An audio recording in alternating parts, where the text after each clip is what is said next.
বাংলাদেশের ক্রিকেট ইতিহাসের সর্বকালের সর্বশ্রেষ্ঠ ক্রিকেটার সাকিব আল হাসানের ক্যারিয়ারটা কোন দিকে যাচ্ছে, সেই আলোচনাটা যেন একটা নতুন পালে হাওয়া পেয়েছে। মহেন্দ্র সিং ধোনি গতকাল চেন্নাই সুপার কিংসের হয়ে যে ম্যাচটা খেললেন আরসিবির বিপক্ষে, আর মাত্র 9 দিন পরেই তিনি 45-এ পা দেবেন। সেই মহেন্দ্র সিং ধোনি সেখানটায় 16 বলে 30 রান করেছেন। মাথায় রাখতে হবে তিনি টি-20 খেলছিলেন, লাস্ট ওভারে নিয়েছেন 16, 2টা ছক্কা 1টা 4। ধোনির সেই ব্যাটিং দেখে আরো বেশি মাথায় আসছিল সাকিব আল হাসানের কথা। মহেন্দ্র সিং ধোনি এখনো তার ক্যারিয়ার একদমই ফিনিশড করেন নাই।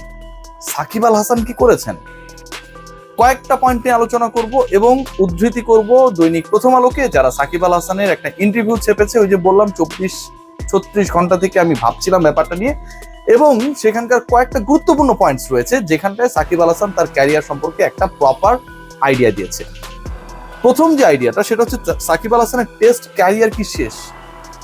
He played his last test in Kanpur. এই যে একটা প্রশ্ন যে সাকিব আল হাসান এখন টেস্টে বিবেচিত হবেন না, বিবেচনায় নেই, সাকিব আল হাসানের টেস্ট ক্যারিয়ার ডান হয়ে গেছে, এরকম একটা আলোচনা তো রয়েছে। বাংলাদেশ ক্রিকেট বোর্ডে রয়েছে, টিম ম্যানেজমেন্টের মধ্যে রয়েছে, সিলেকশন প্যানেলের মধ্যে রয়েছে, সাধারণ মানুষের মধ্যে রয়েছে, গণমাধ্যম কর্মীদের মধ্যে রয়েছে।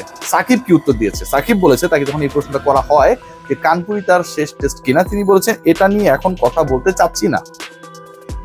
কানপুরে সাকিব আল হাসান তার ক্যারিয়ারের লাস্ট টেস্টটা খেলে ফেলেছেন কিনা সেটা নিয়ে সাকিব আল হাসান কথা বলতে চাচ্ছেন না।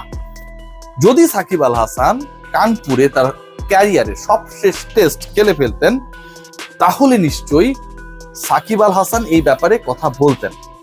Point to be noted. Second point যেটা আমরা যদি খেয়াল করে দেখি, যখন তাকে প্রশ্ন করা হচ্ছে কতটুকু তিনি হেল্প পেয়েছেন, যখন তিনি ওই বোলিং অ্যাকশনের পরীক্ষার মধ্যে ছিলেন, প্রস্তুতি দরকার তার অ্যাকশন শুধরানোর জন্য, তিনি ক্রিকেটে কামব্যাক করতে চান, সেখানে সাকিব আল হাসান যেটা বলেছেন, না ওরকম কিছু না, নিজে করার চেষ্টা করেছি। ফোনে কথা হয়েছে সালাউদ্দিন স্যারের সাথে, নিজেই করেছেন, ফোনে কথা হয়েছে সালাউদ্দিন স্যারের সাথে। এরপরে কি হয়েছে, তবে ফোনের চেয়ে সামনাসামনি এগুলো আরো ভালো হয়, সেই অপশনটা রাখা হয়নি। সাকিব আল হাসান সামনাসামনি সালাউদ্দিন সাহেবের সাথে, মোহাম্মদ সালাউদ্দিনের সাথে কাজ করতে পারেন নাই। এটা যদি সামনাসামনি হতো ভালো হতো। এরপরে পয়েন্টে যান, যখন তার বোলিং অ্যাকশনের এই সমস্যাটা ক্যারিয়ারের শেষ পর্যায়ে এসে ধরা পড়লো, সেই বিষয়ে প্রশ্ন তোলা হয়েছিল। সাকিব আল হাসান বলেছেন, আমার মনে হয়েছে গাড়িরও তো মাঝে মাঝে পার্টস নষ্ট হয়, সেগুলো ঠিক করা লাগে, ওরকম কিছু একটা আমারও হয়েছে যেটা ঠিক করা লাগবে। এমন নয় যে সব সময় এটা সমস্যা ছিল, কোনো কারণে এরকম হতে পারে, এটা ঠিক করলেই সব ঠিক হয়ে যাবে। সাকিব আল হাসান তার ওই পার্টসের ঠিকঠাক করার ব্যাপারে খুব সিরিয়াস। সাকিব আল হাসানের ওই গাড়ির সাথে তার বোলিং অ্যাকশন, গাড়ির পার্টসের সাথে তার বোলিং অ্যাকশনের পরীক্ষাতে হিসাব নিকাশটা, সেই ব্যাপারটাই তিনি বলার চেষ্টা করেছেন যে এই ঘটনা ঘটেছে, তিনি গাড়ির পার্টস যেমন মাঝে মাঝে নষ্ট হয়ে যায়, সেটাকে রিপেয়ার করা লাগে, তার সাথে ওই ঘটনা ঘটেছে।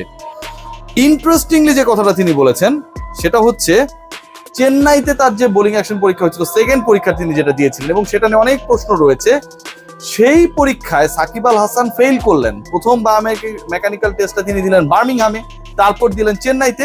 চেন্নাইয়ের পরীক্ষায় সাকিব আল হাসান যেই প্রশ্ন তুলেছেন, এটা কিন্তু অনেক বড় একটা ইস্যু।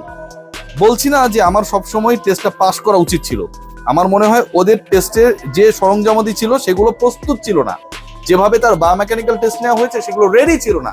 সাকিব আল হাসান বলছেন, মিথ্যা কথা বলার তার প্রয়োজন নেই, আর ওরা তাড়াহুড়ো করেছে, মানে সাকিবের রেজাল্টটা খুব তাড়াতাড়ি দিতে পারলে হয়ে যায়। সবকিছু মিলিয়ে সাকিব আল হাসানের ক্যারিয়ার যে ডান না, সাকিব আল হাসান আবারও আন্তর্জাতিক ক্রিকেটে ফিরবেন, সেই ব্যাপারটার পুরো ইঙ্গিত রয়েছে ইন্টারভিউর মধ্যে। প্রথম কাজ যেটা, সাকিব আল হাসান বোলিং অ্যাকশন শুধরে ব্যাক করেছেন, যেটা করার কথা ছিল না। সাকিব আল হাসান এই বয়সে কেন ব্যাক করবে, তিনি খেলতে চান। দ্বিতীয় যেটা, টেস্ট ক্যারিয়ারের লাস্ট ম্যাচটা তিনি কানপুরে খেলে ফেলেছেন কিনা, তিনি বলেছেন এটা নিয়ে আমি কথা বলতে চাই না। তৃতীয় ব্যাপার যেটা সাকিব আল হাসান পূর্বেই জানিয়েছেন, 2026 টি-20 বিশ্বকাপে বাংলাদেশ দলে যদি তার প্রয়োজন পড়ে, 26 বিশ্বকাপে এখনো অনেক লেট রয়েছে, তার আগে একটা ইলেকশন হয়ে যেতে পারে, সরকারের পরিবর্তন হতে পারে, নীতির পরিবর্তন হতে পারে, বিসিবির পরিবর্তন হতে পারে, সেই পার্টিকুলার বিশ্বকাপে সাকিব আল হাসান খেলতে চান যদি দল মনে করে। এবং ওয়ানডের ব্যাপারে সাকিব আল হাসান এখন পর্যন্ত অফিসিয়াল কোনো অ্যানাউন্সমেন্ট দেন নাই যে তিনি কোথাও খেলবেন কি খেলবেন না। তিনি বলেছিলেন পূর্বে যে 2025 চ্যাম্পিয়ন্স ট্রফি দিয়েই তিনি ওয়ানডে ক্যারিয়ারে শেষ করতে চান, কিন্তু সেটা তার খেলা হয়নি।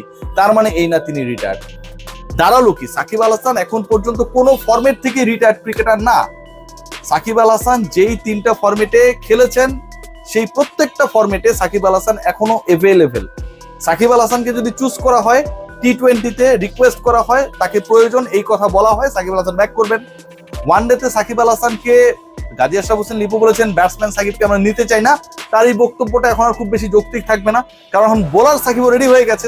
বোলার সাকিবকে বায়োমেকানিক্যাল টেস্টের মাধ্যমে বার্মিংহামে ল্যাব সেই স্বীকৃতি দিয়েছে যে তুমি এখন অলরাউন্ডার, তোমার কোনো ঝামেলা নাই, আগে তুমি বোলিং করতে পারতা, এখন তুমি পারবা।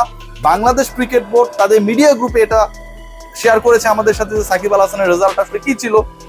থার্ড যে পয়েন্ট, টেস্টের ব্যাপারে সাকিব আল হাসান নিজেই বলছেন যে এখন পর্যন্ত যে ঘটনা ঘটেছে এই ব্যাপারে আমি কোনো কথা বলতে চাচ্ছি না, যদি লাস্ট টেস্ট খেলে ফেলতেন তাহলে নিশ্চয়ই তিনি বলতেন যে আসলে কি করার, আমার ভাগ্যে হয়তো এটাই ছিল। যেই কথাটা সাধারণত যে কোনো ক্রিকেটার বলে তার ক্যারিয়ার নিয়ে, যে কোনো অ্যাথলিট বলে তাদের ক্যারিয়ার নিয়ে। So still Shakib Al Hasan relevant. সবশেষ ইন্টারভিউতে সাকিব আল হাসান তার রেলেভেন্স বুঝিয়েছে। সব ঠিক থাকলে সাকিব আল হাসান আবারও ইন্টারন্যাশনাল ক্রিকেটে যে ফিরবেন, এই ব্যাপারটা আমার কাছে মনে হয় অন্তত বাস্তবতার নিরিখে এই মুহূর্তে পসিবল হোক আর না হোক, সাকিব আল হাসান তার মাইন্ড সেট আপের মধ্যে সেটা রেখেছে। সবাই ভালো থাকবেন, টেক গ্রেট কেয়ার।